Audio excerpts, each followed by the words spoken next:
Friends, welcome to विश्वा study point. विश्वा study point में आपका स्वागत है। आज हम सामान्य ज्ञान के कुछ इंपॉर्टेंट क्वेश्चन देखेंगे जो एग्जाम में आए हुए हैं और एग्जाम में आते हैं। तो स्टार्ट करने से पहले अगर यह वीडियो अच्छे लगे, इसके क्वेश्चन अच्छे लगे तो please like and subscribe my channel. तो आइए चलिए स्टार्ट करते हैं। पहला क्वेश्चन है, निम्नलिखित में से किस देश से होकर कर्क रेखा नहीं गुजरती है? जो कर्क रेखा है वो किस देश से नहीं गुजरती है? ऑप्शन है जायरे, चीन, भारत, ये सभी। जो कर्क रेखा होती है वो जायरे या जिसे कांगो देश भी कहते हैं, वहाँ से नहीं गुजरती है। तो इसका आंसर जो हो जाएगा आपका ए पार्ट जायरे।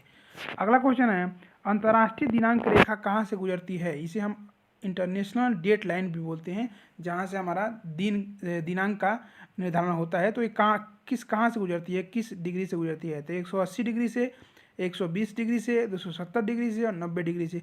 तो इंटरनेशनल डेट लाइन है वो आपका 180 डिग्री से गुजरती है अंतर्राष्ट्रीय दिनांक रेखा। तो इसका आंसर जो हो जाएगा आपका ए पार्ट। ये इंपॉर्टेंट क्वेश्चन है, स्टार लगा लेंगे यहीं पर, आता है एग्जाम में आया हुआ क्वेश्चन है। अगला क्वेश्चन है, तीसरा क्वेश्चन आ गया, ग्रीनविच किस देश में है? ग्रीनविच टाइम जीएमटी जिसे बोलते हैं, जीएमटी, ये हर देश का जीएमटी के डेट ग्रीनविच से ही डेट टाइम का निर्धारण होता है। जैसे इंडिया का है, ये भी पूछता है कि इंडिया का जीएमटी कितना है, तो +5.3, ये आपका प्लस इतना इंडिया का होता है। तो ग्रीनविच टाइम किस देश में, ग्रीनविच जो रेखा है किस देश में है? यूके में, हॉलैंड में, यूएस में, भारत में? तो ये आपका ये है आपका यूके में, यूनाइटेड किंगडम में पड़ता है। तो इसका आंसर हो जाएगा आपका ए पार्ट। अगला क्वेश्चन है, एक देशांतर को पार करने में दो स्थानों के स्थानीय समय के बीच क्या अंतर होता है? कितने मिनट समय का अंतर होता है? 7 मिनट का, 4 मिनट का, 0 मिनट का और 1 मिनट का। एक देशांतर को पार करने में दो स्थानों के बीच 4 मिनट का अंतर होता है। तो इसका आंसर हो जाएगा आपका सी पार्ट, 4 मिनट। अगला क्वेश्चन है, आज का पांचवा क्वेश्चन है, अंतर्राष्ट्रीय तिथि रेखा का निर्धारण किस वर्ष किया गया? 1955 में, 1896 में, 1997 में और 1884 में। तो अंतर्राष्ट्रीय तिथि रेखा का निर्धारण 1884 ईस्वी में किया गया। तो इसका आंसर जो है आपका डी पार्ट, 1884। अगला क्वेश्चन है, भारत का प्रमाणिक समय किस स्थान से निश्चित किया गया है? जो भारत का प्रमाणिक समय है वो किस स्थान से निश्चित किया जाता है? मुंबई, दिल्ली, प्रयागराज, इनमें से कोई नहीं। तो जो भारत का प्रमाणिक समय है वो आपका इलाहाबाद या प्रयागराज के नैनी एक जगह है, वहाँ से किया जाता है। तो इसका आंसर जो है आपका सी पार्ट, प्रयागराज। वहाँ नैनी एक जगह है, वहाँ से ही निर्धारण होता है। अगला क्वेश्चन है, निम्नलिखित में से कौन रूपांतरित चट्टान नहीं है? ग्रेनाइट, स्लेट, संगमरमर, स्फटिक। तो इसमें से जो ग्रेनाइट चट्टान होती है वो आपका रूपांतरित चट्टान नहीं होती है। तो इसका आंसर जो है आपका ए पार्ट। बाकी जो चट्टानें हैं वो रूपांतरित चट्टानें हैं। अगला क्वेश्चन है, विश्व का सबसे ऊंचा पर्वत शिखर कहाँ स्थित है? जापान में, नेपाल में, चीन में, भारत में? तो जो विश्व का सबसे ऊंचा पर्वत शिखर है वो माउंट एवरेस्ट है, जो कि नेपाल में स्थित है। तो इसका आंसर जो हो जाएगा आपका बी पार्ट, नेपाल। उसकी कभी कभी ऊंचाई भी पूछ देता है, तो 8,850 के लगभग उसकी मीटर में ऊंचाई होती है माउंट एवरेस्ट की। तो इसका आंसर जो हो जाएगा ए पार्ट, बी पार्ट, नेपाल में स्थित है माउंट एवरेस्ट, विश्व की सबसे ऊंचा पर्वत शिखर है। अगला क्वेश्चन है, निम्नलिखित में से कौन सी पर्वत श्रृंखला विश्व में सबसे बड़ी है? पर्वत श्रृंखला, ये पर्वत नहीं पूछ रहा है, छोटी छोटी मतलब बहुत सारे पर्वतों का श्रृंखला है, वो सबसे ऊंची कौन है? एंडीज, अलास्का, हिमालय, इनमें से कोई नहीं। तो ये भी वेरी वेरी इंपॉर्टेंट क्वेश्चन है, स्टार लगा लेते हैं। इसमें जो एंडीज पर्वत है जो कि दक्षिण अफ्रीका में पाया जाता है, ये पर्वत श्रृंखला है, बहुत सारे पर्वतों का एक श्रृंखला है। तो एंडीज पर्वत श्रृंखला है, वही है विश्व की सबसे बड़ी पर्वत श्रृंखला है। तो इसका आंसर जो हो जाएगा ए पार्ट। अगला क्वेश्चन है, 10वां क्वेश्चन आज का, संसार का सर्वाधिक सक्रिय ज्वालामुखी, सबसे ज़्यादा सक्रिय ज्वालामुखी कौन है? किलायू, फ्यूजियामा, कोटोपैक्सी, इनमें से कोई नहीं। ये वेरी वेरी इंपॉर्टेंट क्वेश्चन है, याद रख लेंगे। इसको स्टार लगाते हैं, 4 स्टार। जिस क्वेश्चन को मैं स्टार लगाता हूँ वो तो बहुत इंपॉर्टेंट होते हैं, एग्जाम में आए हुए होते हैं, एग्जाम में आएंगे ही। तो हमने इसके 5 स्टार लगाए हैं, इंपॉर्टेंट क्वेश्चन है। पूछता है कि विश्व में सबसे सर्वाधिक सक्रिय ज्वालामुखी कौन है? किलायू, फुजियामा, कोटोपैक्सी, इनमें से कोई नहीं। जो किलायू ज्वालामुखी है वो विश्व की सबसे सक्रिय ज्वालामुखी है। इसका आंसर जो हो जाएगा ए पार्ट हो जाएगा। इसके बारे में देख लेते हैं। वर्तमान में संसार का सर्वाधिक सक्रिय ज्वालामुखी किलायू है, जो कि अमेरिका के हवाई द्वीप पे स्थित है। ये भी पूछता है कि कहाँ स्थित है, तो अमेरिका शहर के हवाई एक द्वीप है वहाँ पर स्थित है किलायू। इसका आंसर हो गया आपका ए। पर इंपॉर्टेंट क्वेश्चन था, इसको याद करेंगे। कोटोपैक्सी कहाँ स्थित है, ये भी ज्वालामुखी है। पूछता है किस देश में स्थित है, किस देश में स्थित है, तो न्यूजीलैंड में, ऑस्ट्रेलिया में, कनाडा में, इक्वाडोर में। तो जो कोटोपैक्सी जो आपका ज्वालामुखी है वो आपका इक्वाडोर में स्थित है। तो इसका आंसर जो हो जाए आपका डी पार्ट इक्वाडोर। ये इंपॉर्टेंट क्वेश्चन है, इसके बारे में देख लेते हैं। इक्वाडोर में स्थित कोटोपैक्सी विश्व का सबसे ऊंचा ज्वालामुखी पर्वत है। ये क्या है कि सबसे ऊंचा ज्वालामुखी पर्वत है। ये वर्तमान में सक्रिय अवस्था में है। इसकी ऊंचाई 5,897 मीटर है। याद करेंगे, इंपॉर्टेंट क्वेश्चन है। कोटोपैक्सी जो है इक्वाडोर में पड़ता है। अगला क्वेश्चन है, वायुमंडल में नाइट्रोजन की प्रतिशत कितना है। वायुमंडल में नाइट्रोजन कितनी प्रतिशत है, 30%, 80%, 78%, 50%। जो वायुमंडल में नाइट्रोजन की जो प्रतिशत है आपका वो है 78%। तो इसका आंसर जो हो जाएगा सी पार्ट 78%। वायुमंडल में सर्वाधिक मात्रा में विद्यमान अक्रिय गैस कौन सी हैं। बहुत सारे अक्रिय गैस हैं वायुमंडल में, तो सबसे ज़्यादा अक्रिय गैस इनर्ट गैस कौन सी है, क्रिप्टॉन, हीलियम, आर्गन, नियॉन। तो इसमें जो आर्गन है, आर्गन जो है अक्रिय गैस, इसको याद रखेंगे। आर्गन जो है सबसे ज़्यादा, इसको याद करने का ट्रिक ऐसा होता है कि आर्गन में ए पहले आता है, मतलब पहले ही आता है, तो इसलिए अक्रिय गैस है वो आर्गन जो है सबसे ज़्यादा होगी, सबसे ज़्यादा होगा। जब पहले आएगा तो ज़्यादा देर तक चलेगा तो ज़्यादा होगा। तो याद करने का हम एक ट्रिक मान सकते हैं, आर्गन जो होती है सबसे ज़्यादा मात्रा में पाई जाती है अक्रिय गैस वायुमंडल में। अगला क्वेश्चन है, आज का 14वां क्वेश्चन है, वायुमंडल में सर्वाधिक कौन सी गैस मिलती है, नाइट्रोजन, हाइड्रोजन, ऑक्सीजन, इनमें से कोई नहीं। तो वायुमंडल में सर्वाधिक गैस जो मिलती है आपकी वो है ऑक्सीजन, नहीं, इसका आंसर हो जाएगा नाइट्रोजन। ये नाइट्रोजन है। ऑक्सीजन में ये वायुमंडल में सबसे ज़्यादा गैस मिलती है, क्या वो है आपका नाइट्रोजन। इसका ए पार्ट आंसर हो जाएगा 78%। इसका कॉम्बिनेशन देख लेते हैं, वायुमंडल में कौन कौन सी गैस कितनी कितनी परसेंट होती है। तो नाइट्रोजन तो होती है पृथ्वी के वायुमंडल में सबसे प्रचुर मात्रा में पाई जाने वाली गैस है। और पृथ्वी के वायुमंडल में गैसों का विघटन कितना होता है, तो जो 78% लगभग होता है वो आपका नाइट्रोजन होता है। और 20.95 यानी 21% लगभग होता है आपका, ये होता है आपका ऑक्सीजन। बाकी आर्गन जो होता है 0.93%। और उसके बाद कार्बन डाइऑक्साइड जो होता है आपका 0.036% होता है। तो ये कॉम्बिनेशन याद रखेंगे। मेनली नाइट्रोजन का पूछता है कि 78%, ऑक्सीजन 81%, 21%। तो ये एक कॉम्बिनेशन होता है, याद रखेंगे। इंपॉर्टेंट क्वेश्चन तो आता है क्वेश्चन। जो ये क्वेश्चन ये भी है कि हाइड्रोजन जो है हाइड्रोजन वो पूरे ब्रह्मांड में सबसे प्रचुर तत्व में पाया जाता है। ये एक फैक्ट है कि हाइड्रोजन, क्योंकि जो हाइड्रोजन है वो ऊपर अंतरिक्ष में ब्रह्मांड में पाया जाता है। तो सबसे ज़्यादा मात्रा में अगर ब्रह्मांड में पूछेगा तो हाइड्रोजन गैस है, वैसे पूछेगा तो नाइट्रोजन गैस है।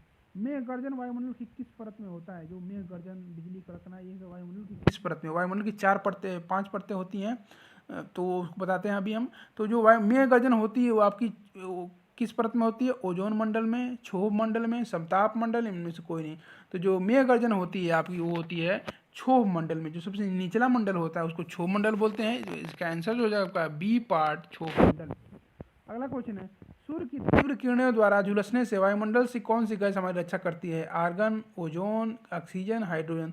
तो ये आपका क्या करती है, ओजोन। जो ओजोन गैस है आपका वो बीच में ओजोन लेयर बनाती है, इससे हम सूर्य की तीव्र किरणों से झुलसने से बच जाते हैं। तो ओजोन इसका आंसर सही हो जाएगा आपका, आंसर हो जाएगा बी पार्ट। अगला क्वेश्चन है, शांत पेटी किस रेखा के दोनों ओर पाई जाती हैं, कर्क रेखा, भूमध्य रेखा, मकर रेखा, इनमें से कोई नहीं है। तो जो शांत पेटी है वो भूमध्य रेखा के दोनों तरफ पाई जाती है। तो इसका आंसर हो जाएगा आपका बी पार्ट, भूमध्य रेखा, इसके दोनों तरफ पाई जाती है। क्योंकि जो भूमध्य रेखा होती है ऐसे इसमें, तो जो भूमध्य रेखा बीच में होता है, इसके ऊपर जो होता है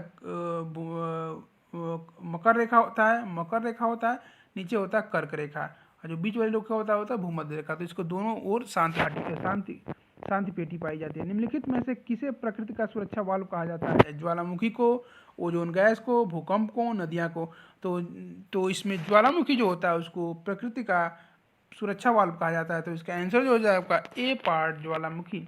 निम्न में से कौन एक वलित पर्वत है, नीलगिरी, हिमालय, सतपुड़ा, और इनमें से कोई नहीं। तो जो वलित पर्वत है वो आपका हिमालय है। तो इसका आंसर जो हो जाए आपका बी पार्ट, हिमालय। अगला क्वेश्चन है, नवीनतम पर्वतमाला है अल्पेशियन, सतपुड़ा, यूराल, रॉकी। जो सबसे नया जो पर्वतमाला है वो कौन सी है, तो वो आपका आंसर हो जाएगा आपका यूराल। जो यूराल पर्वत है, ये जो यूरोप में और एशिया के बाउंड्री पे पड़ता है, जहाँ दोनों का मिलन होता है वहाँ होता है। तो यूराल पर्वत जो है सबसे नवीनतम पर्वतमाला। इसका आंसर जो हो गया आपका सी पार्ट, अगला है विसुवियस ज्वालामुखी किस देश में स्थित है? ये भी ज्वालामुखी है, पूछ रहा है किस देश में स्थित है? इंडोनेशिया में, मैक्सिको में, इटली में, कीनिया में। इंपॉर्टेंट क्वेश्चन है, याद करेंगे। तो स्टार लगाएंगे, स्टार 1 2 3। इंपॉर्टेंट क्वेश्चन है। विसुवियस जो ज्वालामुखी है आपका वो इटली में स्थित है, तो इसका आंसर जो है आपका सी पार्ट इटली। अगला क्वेश्चन है माउंट एवरेज या माउंट एल्ब्रेज ज्वालामुखी निम्नलिखित में किस महाद्वीप में स्थित है? अंटार्कटिका में, अफ्रीका में, एशिया में या यूरोप में? तो जो माउंट एल्ब्रेज जो ज्वालामुखी है वो आपका अंटार्कटिका में स्थित है, तो इसका आंसर जो हो जाएगा आपका ए पार्ट अंटार्कटिका। अगला क्वेश्चन है वायुमंडल में सबसे अधिक ओजोन गैस कहाँ केंद्रित होती है, कहाँ पाई जाती है? तो स्ट्रेटोस्फीयर में, ट्रोपोस्फीयर में, मीसोस्फीयर में, इनमें से कोई नहीं। तो वायुमंडल में सबसे अधिक मात्रा में ओजोन पाई जाती है आपको स्ट्रेटोस्फीयर में पाई जाती है। इसका आंसर जो है आपका ए पार्ट स्ट्रेटोस्फीयर। जो वायुमंडल की परतें हैं उसको देख लेते हैं। सबसे नीचे जो होता है वो क्षोभ मंडल होता है, उसके बाद होता है समताप मंडल, उसके बाद होता है मध्य मंडल, उसके बाद होता है आयन मंडल, उसके ऊपर होता है वायुमंडल। तो टोटल 5 मंडल होती हैं, 2 मध्य मंडल के नीचे, 2 मध्य मंडल के ऊपर। तो जो अब इसका इंग्लिश में भी नाम दे देते हैं। जो जो सबसे नीचे जो वो मंडल होता है उसको हम बोलते हैं इसको बोलते हैं ट्रोपोस्फीयर बोलते हैं। उसके ऊपर जो होता है स्ट्रेटोस्फीयर बोलते हैं। जो मध्य मंडल होता है उसको मीजोस्फीयर बोलते हैं। जो उसके ऊपर जो होता है इसको इंग्लिश में नाम याद रखें कि इंग्लिश में पूछता है। उसको आयन मंडल बोलते हैं। उसके ऊपर जो होता है उसको एक्सो मंडल बोलते हैं। तो ये इनका आंसर जो हो जाएगा सबसे ज़्यादा ओजोन कहाँ स्ट्रेटोस्फीयर में पाया जाता है। पृथ्वी की सतह से सबसे दूर वायुमंडलीय परत से विदित है। जो सबसे ऊपर वाला जो वायुमंडल परत है वो किस नाम से कहते हैं, क्या नाम है उसका? समताप मंडल, क्षोभ मंडल, अयन मंडल और बहिर्मंडल। तो उसका आंसर जो हो जाए आपका बहिर्मंडल या बाह्यमंडल बोलते हैं उसका। इसका आंसर जो हो जाए आपका डी पार्ट बाह्यमंडल। पृथ्वी की सतह से सबसे ऊपर सबसे दूर वाली जो मंडल है उसको वायुमंडल या बाह्यमंडल। ये पूरा देख लेते हैं डिटेल सबके बारे में। क्षोभ मंडल को हम बोलते हैं ट्रोपोस्फीयर इंग्लिश में। इंग्लिश में याद रखेंगे, इसीलिए मैंने इंग्लिश अलग से दिया है, नोट्स करके स्टार लगाते अलग से है, क्योंकि इंग्लिश में पूछता है कभी कभी।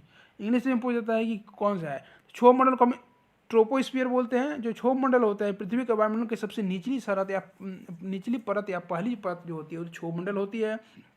हवा बहुत अच्छी तरह मिश्रित होती है और ऊंचाई के साथ तापक्रम कम हो जाता है। क्षोभ मंडल में हवा जमीन से ऊपर तक गर्म होती है। पृथ्वी की सतह ऊर्जा को अवशोषित करती है और हवा की तुलना में तेजी से गर्म होती है। तो क्षोभ मंडल को मेन ये है कि जो पहला जो लेयर है पृथ्वी से लगभग 50 किलोमीटर 14 किलोमीटर तक होता है इसका रेंज। अगला मंडल है आपका समताप मंडल, स्ट्रेटोस्फीयर बोलते हैं। इंग्लिश में नेम याद रखेंगे, इंग्लिश में बहुत ही इंपॉर्टेंट नाम याद करना है क्योंकि हिंदी में सबको याद रहता है, इंग्लिश में पूछ देता है। तो समताप मंडल है क्षोभ मंडल के ठीक ऊपर वाली परत होती है जो 50 किलोमीटर की ऊंचाई तक फैली हुई होती है। ओजोन परत जो कि सौर पराबैंगनी किरणों को अवशोषित करती है, बिखेरती है, इसी परत में मिलती है। अच्छा, समताप मंडल में ही ओजोन परत पाया जाता है, भी याद करना। स्ट्रेटोस्फीयर बोलते हैं। मध्य मंडल मीजोस्फीयर बोलते हैं। मध्य मंडल सप्ताह मंडल के ठीक ऊपर होता है और 85 किलोमीटर तक की फैला होता है। इस परत में उल्काएं जलती हैं। वायुमंडल जो होता है आपका वायुमंडल के ठीक ऊपर होता है और 600 किलोमीटर तक पाया जाता है। इस परत में अरोरा उपग्रह पाए जाते हैं। और आयन मंडल जो है आपका, आयन मंडल इलेक्ट्रॉनों को आयनित परमाणुओं अणुओं की एक प्रचुर परत होती है जो लगभग 48 किलोमीटर तक फैली होती है। आयन मंडल पृथ्वी सूर्य की अंतःक्रियाओं की श्रृंखला में एक महत्वपूर्ण कड़ी है। यही वह क्षेत्र है जो रेडियो संचार, हाँ ये वही आयन मंडल से ही रेडियो संचार का जो संभव होता है, हमारे रेडियो मतलब चलता है। दीर्घ दीर्घ रेडियो तरंगें पृथ्वी की सतह से परावर्तित होती हैं। किस सतह से परावर्तित होती हैं? किस मंडल से?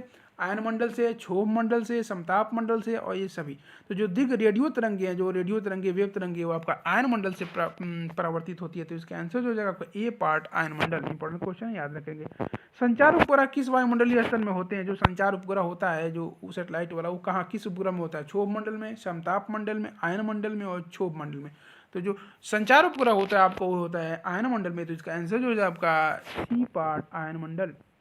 अगला क्वेश्चन है 27वां क्वेश्चन है आज का। वायुमंडल के किस भाग में जल वाष्प की कुल मात्रा का 90% भाग विद्यमान रहता है? वायुमंडल के किस लेयर में जल वाष्प का 90% भाग रहता है? तो क्षोभ मंडल, समताप मंडल, क्षोभ मंडल और ओजोन मंडल। तो जो आपका जो 90% तक भाग रहता है वो आपका रहता है क्षोभ मंडल में। तो इसका आंसर जो हो जाएगा आपका सी पार्ट क्षोभ मंडल।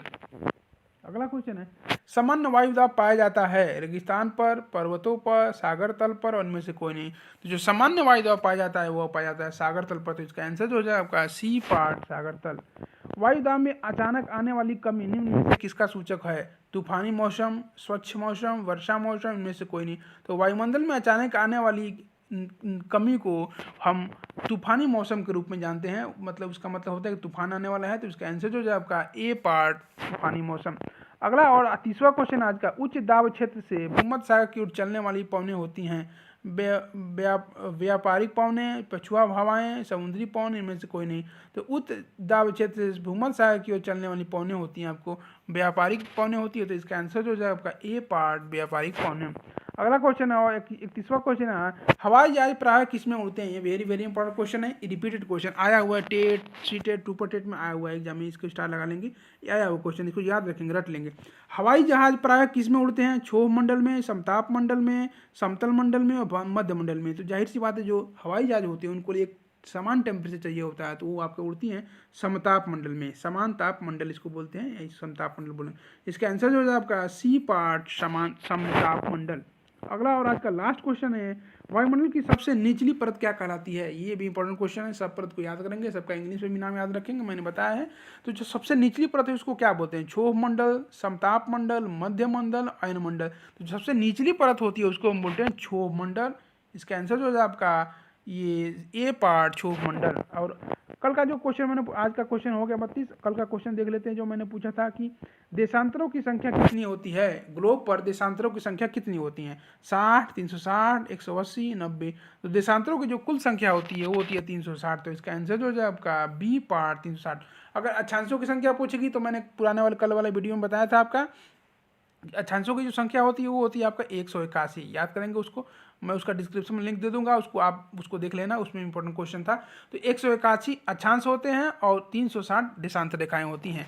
और आज का क्वेश्चन देख लेते हैं, आज इंपॉर्टेंट क्वेश्चन है, चक्रवात की आकृति इनमें से किस प्रकार की होती है? जो चक्रवात आते हैं वो किस किस उनका जो आकृति होती है किस प्रकार की होती है? गोलाकार, त्रिभुजाकार, त्रिभुजाकार, अंडाकार, इनमें से कोई नहीं। तो इस क्वेश्चन का आंसर आप लोगों को कमेंट बॉक्स में देना है, देखते हैं कितने लोग इसका सही आंसर देते हैं, सही उत्तर देते हैं। तो आज के लिए इतना ही। Thanks for watching my video, thank you so much. Please like, subscribe and share my channel.